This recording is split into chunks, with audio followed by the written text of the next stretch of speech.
Պարոն նախագահ, երկար էի մտածում խոսել, թե լռել, բայց Արիանան Արցախից էր, երբ առաջի անգամ գնաց առաջի դասարան։ Սեպտեմբերի 19-ին բլոկադայի ծնված Էդուարդին թողեց տանը, գնացի դպրոց ու սկսվեց պատերազմը։ Պատերազմ, որ չուներ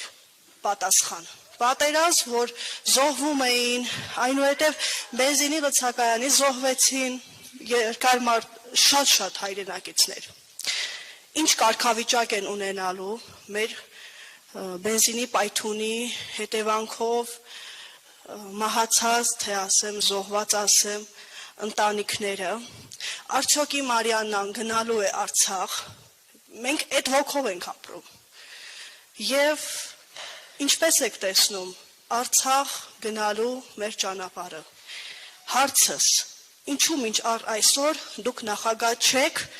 որ արցախցիները այսքան թևաթափ չլինեին։ Որպես արցախցի խնդրում եմ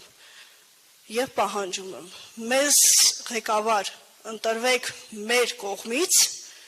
եւ մի վարչապետի, ում նախագահած տարիների միայն ունեցել ենք պարտություն։ Չեմ ուզում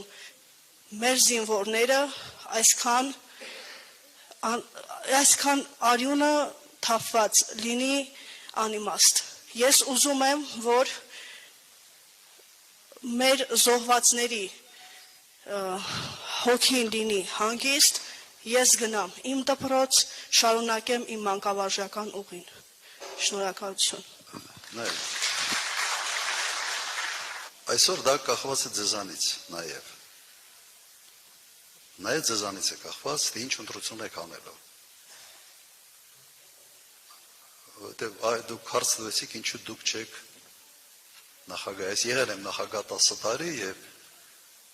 չի եղել պատերազմ, եղել է խաղաղություն, եղել է լուրջ տնտեսական աճ։ Ես համարել եմ, որ իմ պարտքս կատարել եմ, սահմանադրական ժամկետը լրացել է, երկրորդ անգամ ես ընտրվել եմ, ընտրվելուց հետո թողել եմ եւ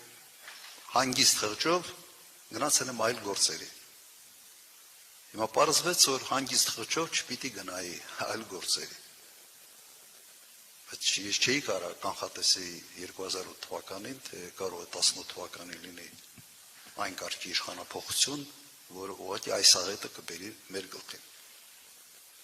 Ես համոզված եմ, որ Ղարաբաղի հարցը, Արցախի հարցը բանակցային գործընթացով հանգիստ կարելի էր բերել, իսկապես լավ ավարտին։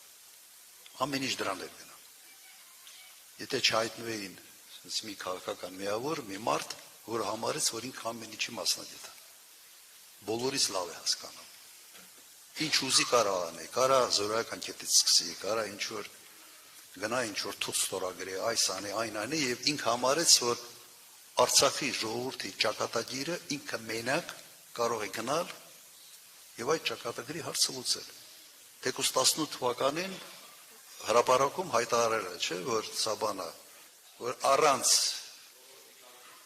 առանց ժողովրդի հետ քննարկելու որևէ քայլ չի արվելու